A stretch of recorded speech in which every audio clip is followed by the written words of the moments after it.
So I'm going to start my early peas. I'm doing two varieties. I'm doing a Mange 2 Oregon sugar pod, and I'm doing a sugar snap. Now I can't tell you the variety of this because this is a trial that I'm running for growseed.co.uk. Jerry there has grown this trial himself over winter and grows it all the time, and he loves it and I love it too. I've been growing it for 2 years and it's a beautiful early small podded sugar snap, absolutely great.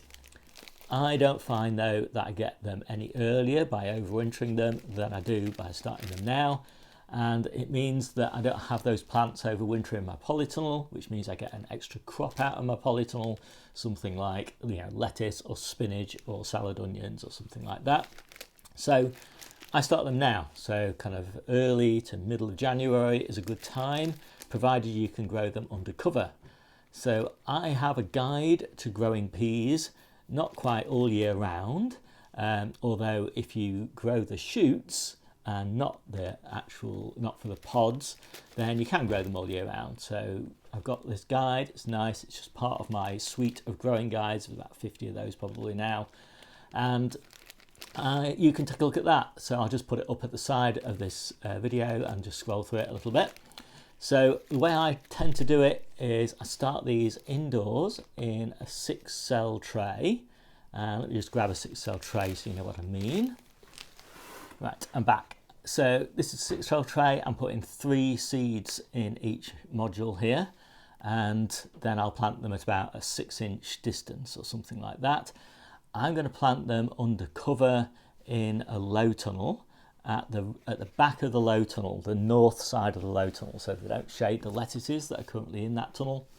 And it will mean harvesting a row of lettuces sometime in February in order to make space, but I don't mind doing that. So there's a few things to note about the way that I'm going to sow these. So the first thing is, I right now got a little bit of a problem with fungus gnats, and I pretty much cleared them completely just by using those, can you see those yellow sticky sheets behind me there? But I don't want them back again. So what I'm going to do is I'm going to make my holes in here, pop my seeds in, water the hole. I'll soak the seeds first for I don't know, a few hours, 3 or 4 hours. And then I'll pop them in there, and then I'll cover that over with dry compost, because fungus gnats don't like dry compost. And so if there's dry compost on the surface but wet compost underneath, then you won't get a fungus gnat problem. And then when you're watering them, if you leave the compost surface to dry out between waterings, which I generally do, then again you won't get fungus gnats. So that's the approach that I'm taking. So let me just talk a little bit about the way that I grow my successions of peas. So I am going to, as I say, start mainly with Oregon sugar pod, which is a Mange 2. I'll do 2/3 of that and 1/3 of sugar snaps, because the sugar snaps don't do as well. Why do I always get phone calls when I'm in the middle of a video? Just wait a minute. Right. So as I say, then I'll start them indoors so they germinate nice and quickly, and then we will move them to the polytunnel maybe when they're about 3 weeks old or something like that. I might stick them under lights for a couple of weeks just to give them some good growth, keep them nice and stocky because I don't want them all too floppy. So another week or so probably in the polytunnel, just getting a little bit hardened off, and then as I say, I'll open up my low tunnel, clear a row of lettuces and put 2 canes in at each end of the bed and run strings between those, and then those strings will just act as guides so that the peas don't keep flopping over on top of the lettuces. And they'll just stay in there until about April time, sometime in April, by which time it'll be warm enough for the lettuces to be outside, no problem. So I'll take the low tunnel top off, use that for something else, and then I will put proper poles in. So I use big wooden stakes, hammer those in, and again just run strings between the poles and then guide the peas up between the strings. Now as they grow, they send shoots off all over the place, so they come out of their strings, and so I just wrap strings around the outer edges and pull the plants in. I find it's a really simple and easy way to grow them, and it's great, and that's the way we grow them in the garden as well. So anyway, that's the way I do my first sowing. The second sowing I'll do about 6 weeks, maybe even as much as 8 weeks after this first sowing. And the reason for that is that I find that if you don't leave quite a few weeks between those, that the outdoor ones kind of catch up with the indoor ones that are done under cover.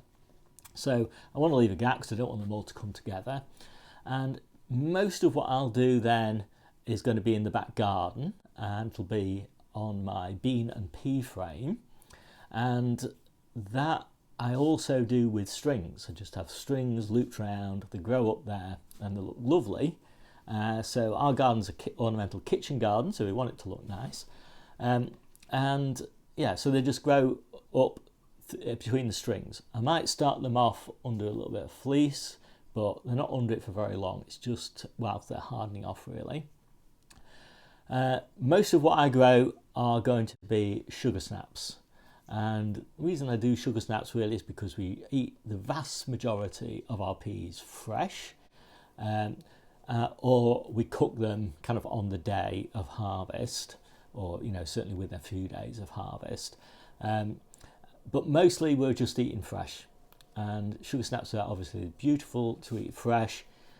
I prefer them slightly to mange two. Mange two are earlier than sugar snaps, but sugar snaps just that little bit more flexible in that you can, if you get a glut of them, you can pod them and freeze them. I know you probably can freeze mange two as well, but they don't taste anything like fresh mange two. So I like that. I like that. Just if our capacity to eat fresh is exceeded, then we can pod them and freeze them. We don't do a lot of freezing. We don't have a lot of space to freeze peas.